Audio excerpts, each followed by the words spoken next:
Hello, hello, Zimbabwe, and welcome once again. This is Frank Talk with me, Yvonne, and today we are talking elections in Zimbabwe. Zimbabwe decides in 2023, and here we are in 2022, starting the conversation. This program is brought to you with full support of the Hill Zimbabwe Trust, a platform, a civic organization that is there to promote peaceful coexistence of people in communities. Remember, Zimbabwe is a fragile state. Violence has ravaged our communities and mostly electoral violence. So the question is, why are we having these seasons of electoral violence? Are we not able to disagree, agree to disagree? Are we not able to just differ without hitting on anyone? Is there a way that we can have dialogue that allows people to express themselves without deserving a beating? Now, these are the conversations that we are carrying out right here in partnership with Heal Zimbabwe Trust. And today, to help me break down our topic, is a human rights lawyer. Mr. Mlilo, welcome.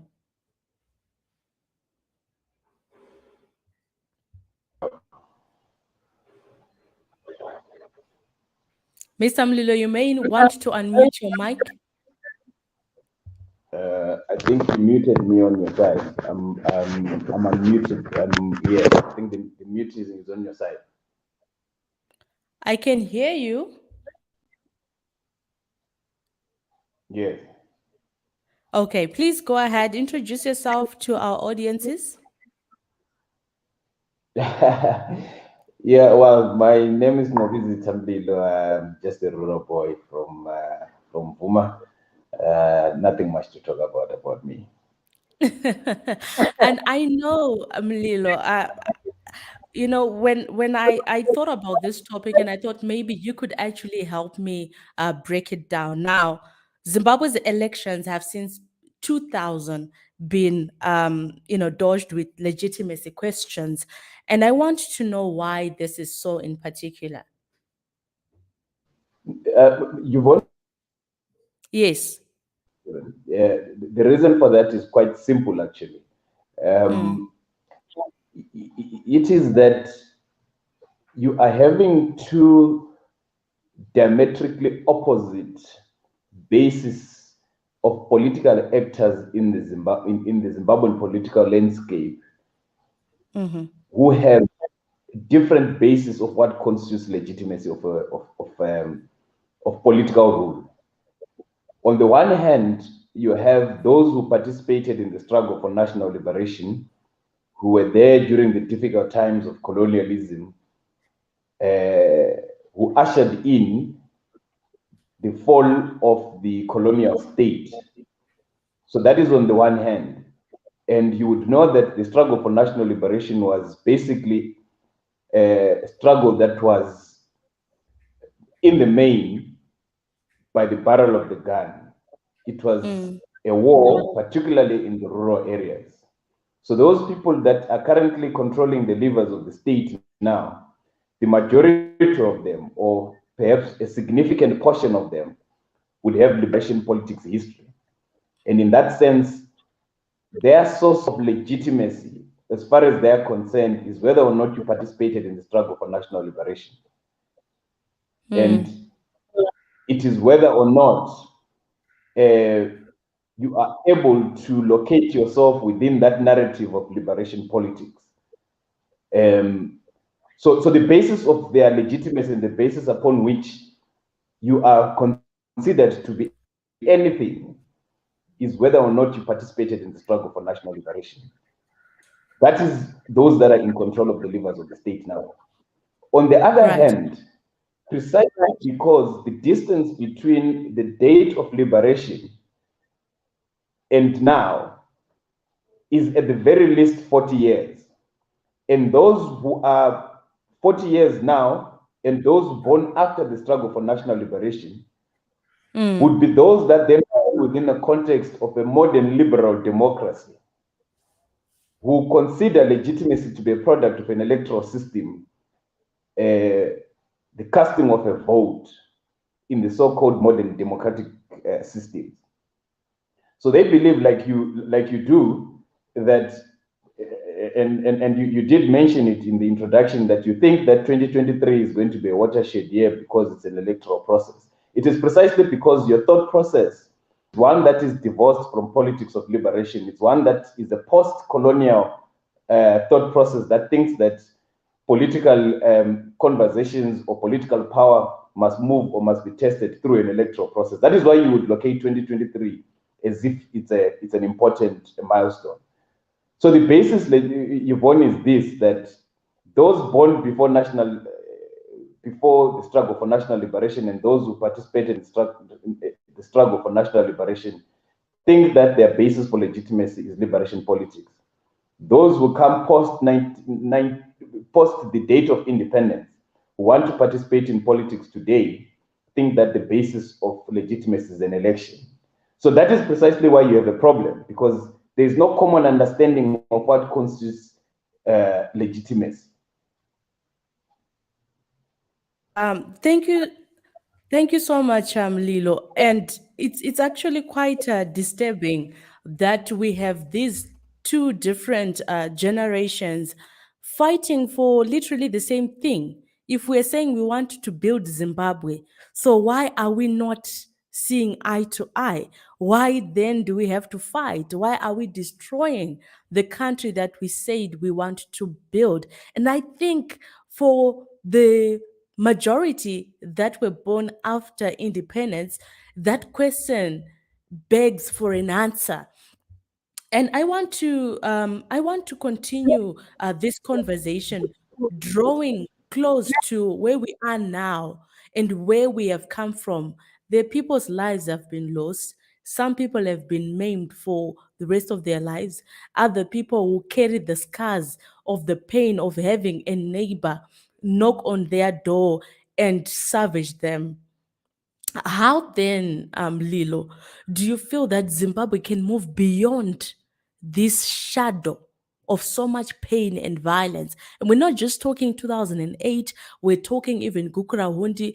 We were in Cholocho the other time, and people are still talking about Gukura Hundi and the need for them to get closure and to feel like justice has been served on their part. We visited people who have been ravaged by the 2008 political violence, and they're asking key questions to say, where are those people that the Constitution is empowered to come and help us to heal? Now, what do we do in order for us to not have another set of people within the category of those who experienced Gukura Hundi and those who experienced the 2008 political violence?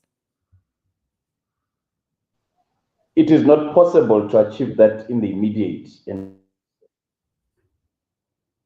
I've given earlier on, that those who are participating in the political environment, the political actors in Zimbabwe, major political actors in Zimbabwe, have two different bases of legitimacy, and they will never agree on what constitutes an appropriate action of a government. Those who come from liberation politics don't trust the generation of today that they will be able to protect whatever it is that is considered to have been part and parcel of the liberation struggle. So there is a trust deficit between those who participated in the struggle for national liberation and the post-independence generation, insofar as being completing or persisting with the goals of the struggle for national liberation. So to the extent that does not happen, that there is no transfer or there is no clear, visible articulation of the ideals of the struggle for national liberation by the post-independence generation, these struggles, this violence that you are talking about will continue, precisely because the old generation will not be trusting the new generation with that which they say they fought for. So it is important that the post-independence generation understand the struggle for national liberation, understand the struggle of African politics, embrace it, put it as part of their politics, indicate quite clearly that the future of Zimbabwe and the future of Africa is safe in their hands, so that this transition can happen. Until that happens, you will continue to see these disturbances of political violence that you are referring to, precisely because there is no trust deficit. So there won't be any healing in Kukurahundi about the atrocities that were committed in Kukurahundi until there is a government that is able to accept that that which happened requires the attention of the government, and that the people in that particular area of our country receive the reparations they deserve. So put simply, I'm saying to you that you're not going to have a resolution of the violence that you're talking about until there is a trust that is established between the old generation and the new generation, insofar as being fidel to the ideals of the struggle for national liberation. Okay, it's interesting that you mention the war generation and the post-war generation, but I want to put it to you, Lilo, that the ones who are committing these atrocities are not the war generations, but are also part of the post-war generation. Those that are knocking on people's doors and doing all sorts of things are people my age, people who don't even know what war is. I'm not too sure, I'm not convinced that those who went through the liberation war struggle are complicit and are condoning what has happened post-war, where black on black oppression has taken place, where we have attacked our own mothers, our own fathers, our own siblings in the name of party politics. No. You should not confuse the number of the majority of those who were born post-independence and a small but critical number of those that control the levers of the state or the instruments of monopoly violence of the state. So don't confuse the fact that numerically you might have a post-independence generation that is numerically higher than those who participated in the struggle for national liberation. The question is, what do they control? And what ability do they have of controlling the instruments of violence in the state? We know that the state, in some instances, is considered to be the only instrument that has a legitimate use of force. That is why you have the police, the military, the central intelligence, and all those cohesive arms of the state, the judiciary, and so forth and so forth.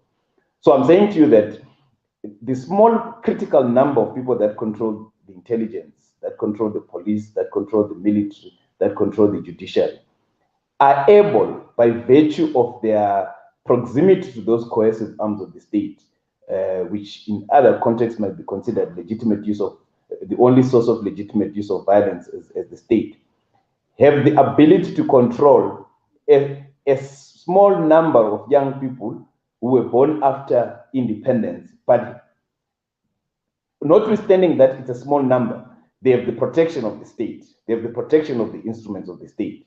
And therefore, don't confuse the two. It is who controls what, who controls the ability to use violence, and who controls the ability to protect those who commit violence. If, for instance, the Citizens Coalition for Change were to embark on some form of violence against ZANU-PF, notwithstanding that numerically Citizens for Coalition is in the majority, I can assure you that by the end of the day, the majority of those people would have been arrested, because the state, the police, the military, and the intelligence, notwithstanding their number, will be able to descend upon them. The also not true. And I'm saying the converse is not true, in the sense that a small number of ZANU-PF people can go and commit violence politically and will be protected by the very same instruments of the cohesive arms of the state that I'm referring to. Put simply, I'm saying don't confuse the numerical number with the critical number, but small number of those that are able to control the arms of the state. Thank you so much. I want to move on a step further and talk about resolution of such disputes, Lilo, because I think we are all aware of the challenges that we have, the kinds of human rights violations that we have seen, the partisan distribution of inputs, the partisan distribution of food aid, the selective application of the law, what you've just mentioned about the apparatus of violence, who holds the power, um, all that, the history, we have it. But probably the most important conversation that I feel going forward we should be having is on the solution and the way out. Now, we've seen that Zimbabwe, at one point in 2000, after the 2008 general elections, in which there was again a disputed outcome, there was a runoff after a period of violence in which we saw the late Morgan Shangrai pulling out of the presidential runoff, giving Mugabe back the power to run our country. We saw, our economy crumbling and literally, just falling apart.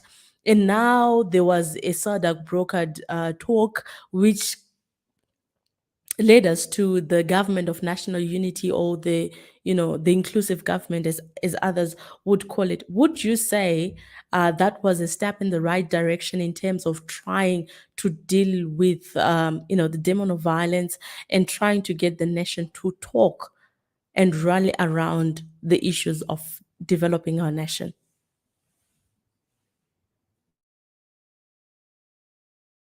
Look, Yvonne, I think I've made the point about the differences in the sources of legitimacy. And I think everything that I'm going to say has to be understood within that context. That the primary point I'm making is that there is a difference in the sources of legitimacy between the old and the new. The old considers liberation politics as the only basis for legitimacy, while the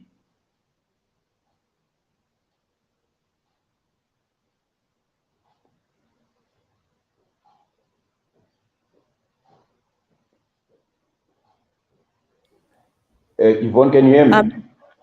yes, now I can hear you. Yeah, so I was saying that everything that I'm saying has to be understood within that context of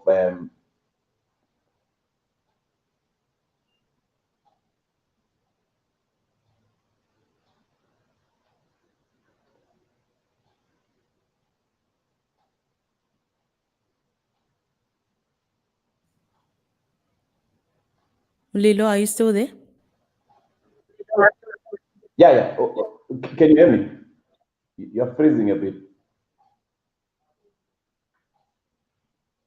About the background of the sources of legitimacy, and also the trust deficiency that exists between the two parties. So, so I'm saying that that is the basis of everything I'm saying. Now, you are not going to have a solution until there is an agreement about what constitutes legitimacy. And therefore, the point is to say that elections in Zimbabwe will not solve the political problems that we have, precisely because it does not answer the legitimacy deficit that I was referring to. So you will continue to have these disputes, until such time that there is an agreement about what constitutes the legitimate use of the vote. So I don't hold much. I don't hold much hope for Zimbabwe within the context of an electoral process. I think that the country needs a rupture. It needs a point at which the two parties are able to find a common ground of what constitutes legitimacy. Absent that, I don't see a solution in the short to medium term. Now, it just throws everything in the mud, the kind of hope that we have been trying to create and hype around, young people registering to vote and participating in electoral processes, because every vote counts. But then you come around and say, because there is a legitimacy dispute, and the argument that elections cannot or will not bring the answer to this legitimacy issue anytime soon in Zimbabwe, really it kind of sends shivers, in my spine. We have constitutional measures, Mlilo, that have been created to allow for us to resolve some of these issues. And with what you are saying, I'll ask you this question all the same, because it's part of the questions that I had placed myself to ask you. Like, are there specific constitutional and moral mechanisms available for political parties to then address electoral disputes without furthering violence? And what are they? No. Forget about constitutionalism. Forget about the rule of law. Forget about all those things. Those are niceties within the context of liberal democracies. That is not what we are talking about here. You are talking about a situation in which there is no argument about the value of those things. So a constitution is a necessary nuisance to the ruling elite. It exists mainly for the purposes of satisfying regional and international bodies that Zimbabwe has a constitution, but otherwise they don't care about what that document says. And I can see that you keep insisting on liberal notions of democracy, and it's not surprising because you are a product of post-independence. That is why you would think that the solution to this thing comes from a constant reference to the rule of law and a constant reference to the constitution. I can tell you now that if the constitution does not achieve the political objectives of ZANU-PF, it is just but a piece of paper. They won't take it seriously. So I'm saying to you that disabuse yourself of the necessary but unfortunately unyielding, necessary but hope that is unlikely to yield any results of pinning your hope on saying that Zimbabwe's solution will come through an election. No, it won't. The election is only going to be an instrument for a further confrontation between the young and the old. And it is only after that confrontation that you can begin to see some possibility of a solution. But that solution can never be rooted in electoral politics. I can tell you now that the 2023 election will be stolen. That I can tell you. It does not matter.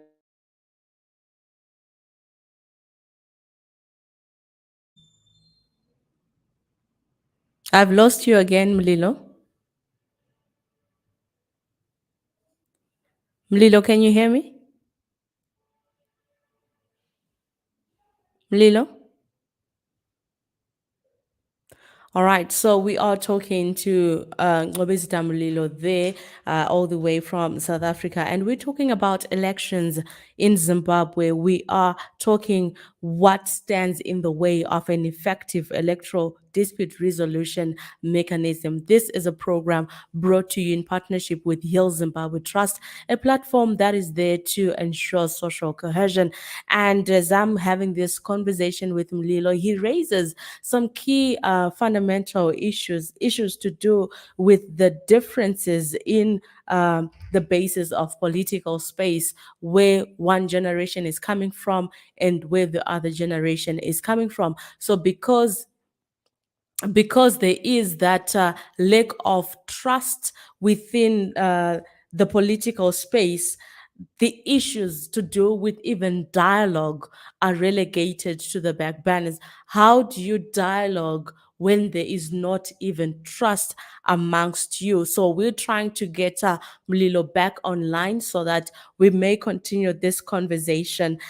We are looking at what stands in the way of an effective electoral dispute resolution mechanism. Is it even possible for us to have a mechanism that deals with the dispute that we are facing as a nation? And he highlighted as well the issue that we need to understand the struggle of African independence and how that has an effect and an impact on how the generation before us is willing to even pass on the baton to say, you understand where we're coming from and we understand what you're doing. And that the electoral process may not answer the legitimacy question. elections may not even resolve issues around electoral violence. And he's saying we should know that the 2023 election will be stolen. It will be another opportunity for a fight. All right, so Mlilo, you are back. Um, you were talking about niceties that we have, the constitution being a necessary document, but as long as it doesn't further the objectives of the incumbent, then it's just a piece of paper, and we should not look forward to any dialogue around resolving or even solving the issues of political violence around electoral seasons. You may go ahead. So I'm suggesting to you that it is necessary to temper your hope about 2023 and understand 2023 as another source of conflict. The question then is, what will that conflict produce? So the forces of democracy and those who are agitating for political change in Zimbabwe must contend with the idea that the election will be stolen. And the question is, then what? And my own sense is that the Zimbabwean citizen, together with the political actors, the leadership of political movements in Zimbabwe, have to reach a Damascus moment that says that you are not going to solve Zimbabwe's problems through an election. And once you accept that reality, you start thinking about the alternatives of how some form of change in Zimbabwe can happen. Uh, and I think that 2023 is going to offer two possibilities. One, the election is stolen. The political leaders that want change decide that they are going to use and go back to the default setting that you're referring to, the constitution, the courts, and so forth. They take that option and they go to court, and you have the situation that happened in 2018. And to the extent that they don't take the discussion further than that, I think we will have a serious regression in our politics, in the sense that the citizen will disengage from politics, because 2023 would have shown everyone what some of us saw a long time ago. I started saying that elections won't solve the situation in Zimbabwe as early as 2008, when it became clear to me what the problem was. So effectively, I'm saying that 2023, once the election is stolen, if the political leadership of Zimbabwe takes the route that by political leadership, I'm talking about the forces of change, take the route that you seem to be insisting on, of constitutionalism and going to court, the result is going to be the same as what happened in 2018. And if they end there, you're going to see a disengagement from politics by the ordinary Zimbabwean. The second option is that the political leadership will then go to court or exercise those instruments of liberal democracy that you are referring to, of the constitution, and go to court, and the court gives a result that is the same as the one that was given in 2018. And then the citizen decides that they're going to confront the state. And you're going to see a confrontation between the old and the new. And it is only out of that confrontation that something can be born out of Zimbabwe. The rest, it will not happen. Wow. Okay. So two possibilities in the eyes of Mr. Mlilo there. What is your own opinion? What do you think? We are coming to you live from our Zimbabwe Daily Studios, and we are talking to Mlilo, who is a human rights lawyer, and is giving us a take on his own assessment of the situation in Zimbabwe, and that elections are not likely to give us the result that we are looking for. And he gives us two options, yo. He gives us two options. We go for another election, another 2018 happens, we go to the Constitutional Court, the Constitutional Court endorses whatever status quo, and we end up having another 2019 to 2023 season, or a confrontation takes place that will likely birth something. Which option is better? And we are talking elections in Zimbabwe now. um, I wanted to talk about the commissions that have been placed within the Constitution, the National Peace and Reconciliation Commission, the Zimbabwe Human Rights Commission, but you have really, you have broken them down, to say they are not going to do anything as long as the government at hand does not see the Constitution as a document to respect. Now, what then? What then can be done? Todini from here, toendepi. The truth of the matter, Yvonne, is that all of us as Zimbabwean citizens today think we're serious about change and ultimately the resolution of the economic problems that we are having. If we are serious about change, we have to go through a mindset shift. A mindset shift that accepts that, and by the way, I must not be misunderstood to be saying that people should not go and register, and I should not be understood to be saying that people should not vote in 2023. I'm not making that point. I'm interested in the consequences of the vote. So I should not be misunderstood to be saying that there is no merit in people going to register to vote and turning up in the 2023 election. But I'm under no illusion that the 2023 election would usher in anything new outside the context of what I've indicated. Going back to your question is as to what is to be done. Effectively, that is what you're asking. What is to be done? The citizen of Zimbabwe needs to enter a mindset shift that says, I am not a victim. If you notice our politics, particularly those in the pro-democracy movement, someone is arrested, someone is beaten, someone is tortured, someone is abducted.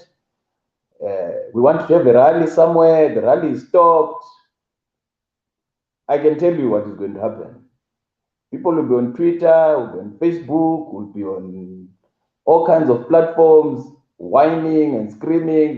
Look at what they've done. They've pinched me. Look at this and look at that. That's a victim mentality.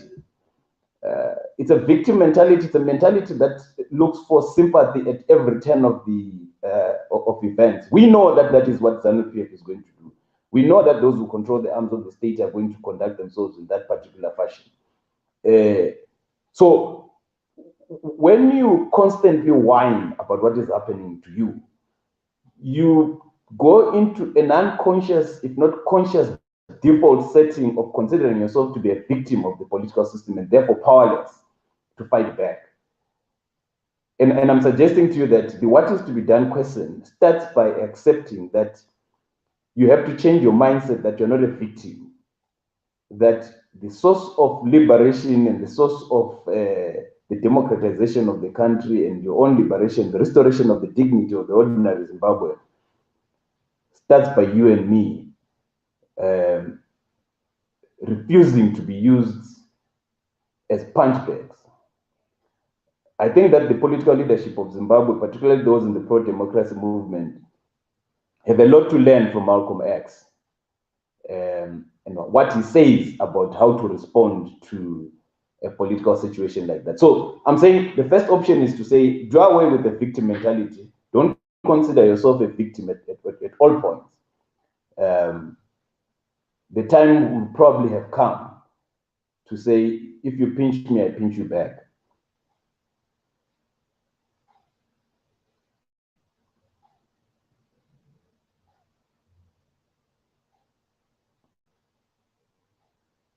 Little there again. Lilo? Yes. Can you hear me? Okay. Yes, you said you pinch me, I pinch you back. Yes. Mentality that you want to have a rally somewhere and the police stop you and you go on Facebook and you go on Twitter, hey, this is what they've done to us. Hey, look at you. They beat me. Look at my wounds and what. You know, we can't carry on like that. You can't carry on like that. We know that this is what is going to happen. So you and me know that if there's going to be a political rally that is organized by any forces of change in the country, we know what is going to happen from the police. And we also know how the forces of change are going to react. And I'm saying that there needs to be a new mindset shift that says that you need to develop the ability of self-defense. And the laws of the country allow for self-defense, by the way. I'm not talking about adventurism, but I simply can't see how you are going to fight a system when you continuously cry at the moment you are pinched, as if your hands are tied yourself. I mean, in any event, you are the majority. If you are the majority and the majority of the Zimbabwean population is behind change, why is it that we get abused by minority? The other day, I was watching a video of Dynamo supporters chasing a police at some stadium, and I said to myself, "Oh, so it is possible for Dynamo supporters to chase police running, holding their dogs, and they were running, but it's not possible for people in politics to fight back." It is bizarre, if you ask me.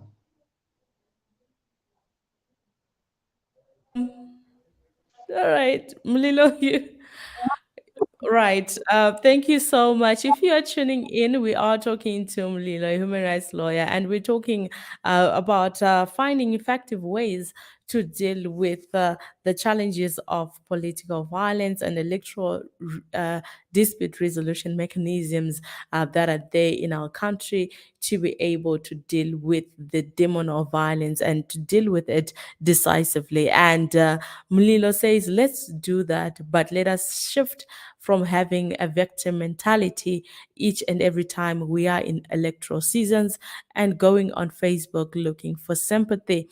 But we're also saying, Lilo, that we have institutions that are compromised and systems that are skewed in favor of those that are within or that those that hold the reins of power. You go to make a report and you're the victim, you're arrested for reporting. You also have situations that we have seen where the the opposition political parties have vakadzorera. Let's put it that way. They have also tried to defend themselves, but in doing that, they found themselves behind bars. Now, how do we deal with such, Mlilo? Yes, you made Zosera today, but tomorrow you get arrested, and then the cycle continues. Yvonne, even when we were growing up, after school, when we were walking to go home, if someone claps you and you go home and you cry, and tomorrow they'll clap you again, and the rest of your primary school education will be characterized by your fear of that particular person because they hit you and all you do is cry. I can assure you that when we were growing up, if someone hits you and you hit them back, that is a source of mutual respect. Both of you will respect each other and you do everything necessary to avoid a situation where you get into a situation where you have to hit each other because we are unsure of how that will end. In the first example that I've given, the abuse will continue because we all know how that will end. In the second situation, no one is very sure whether or not they will get away with what they would have done. That creates a source of mutual respect.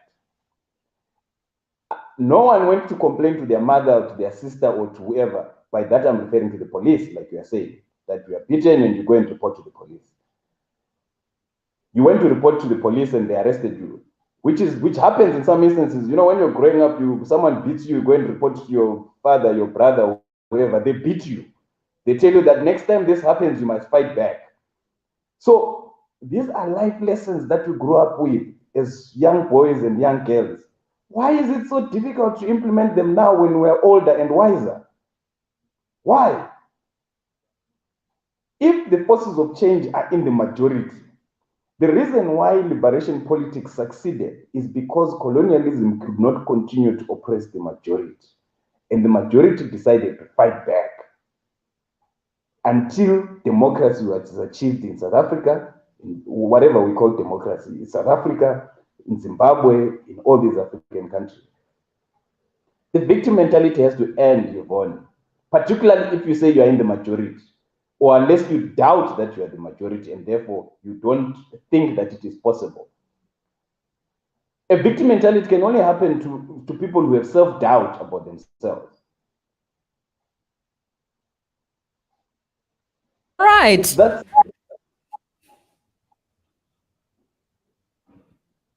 really, it's that Right. simple, Yvonne. We are saying Peace Takayenda 2023. Let us not take for granted the fact that we have the institutions of violence on our side, because nobody has a monopoly of violence. We want peace in our nation, and peace begins with you, peace begins with me, and there is need for mutual respect of every person that lives in Zimbabwe, because at the end of the day, we have each other to build our nation. Hanzina, Mr. Mulilo,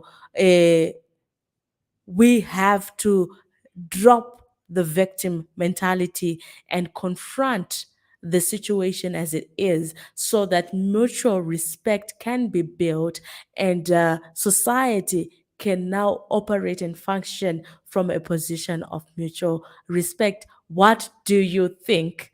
All right, as we round up this conversation, Mr. Mlilo, I just want you to give us some closing short to the people. Even as we are saying, we want to have peace and social cohesion in our nation, and we want all of us to be participants in that process of rebuilding and building the Zimbabwe that we all want. Your closing shot, sir. Yeah, my closing shot would be, let's go and on the date on which the voting is called for, let's go and vote. But now let's think seriously about the consequences of that vote. Let's start thinking seriously about what to do in the inevitable, and I emphasize in the inevitable result that that election is stolen. What do we do? If we maintain the victim mentality that I've been referring to, then we'll see each other again in 2028. And we'll have this conversation again. You'll be asking me the same questions that you're asking me, and I'll be giving you the same answers. So it is important that we all accept that there is some degree of self-reflection that is required, and that to the extent that we don't agree with this old generation about how they have their source of legitimacy and us, we really have a long way to go. And I would really respectfully implore, particularly the forces of change in Zimbabwe, that they really need to reconsider the options available, and to think critically about how to ensure that the people of Zimbabwe have reprieve, and that 2023 becomes really a watershed, in the sense that it resolves these deep-seated political problems in the country. And I'm telling you that I hope that by the time we get to 2023, we would have reached a stage where people want to regain their dignity, and we can all put brick and mortar to build our country. The simple point I've been making in this submission, when Yvonne, is that Zimbabwe needs a rupture. It is not going to happen in the manner in which we are doing. The crowds that we have been seeing for President Chamisa, we saw them with President Changrai. So President Chamisa is the depository of hope, in the same way President Changrai was a depository of hope. The question is, what do we do with those crowds when the election is stolen?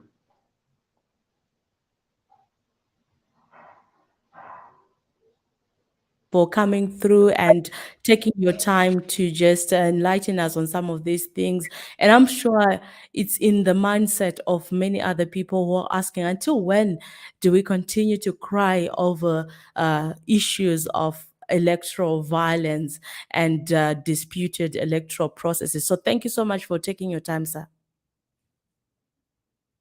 And I can see you're doing a good job together with your team, and I wish you all of the best.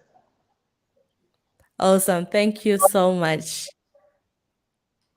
Right. So we are talking peace, peacemaking, peacekeeping and peace building right here on Zimbabwe Daily. We are also talking about conflict and conflict transformation. This is a program brought to you in partnership with the Hill Zimbabwe Trust, a civic organization that is pushing towards community transformation, social cohesion, and rebuilding our country and dealing with the burdens that we carry of the past violence. So, peace has got nothing to do with passivity, as mentioned by Mlilo, but it involves the use of power, enabling people to achieve chosen goals, and active non-violent, which enhances the common humanity of people, even those we oppose. We have to oppose and oppose each other respectfully and keeping in touch with everyone's dignity. We need to be able to do that. So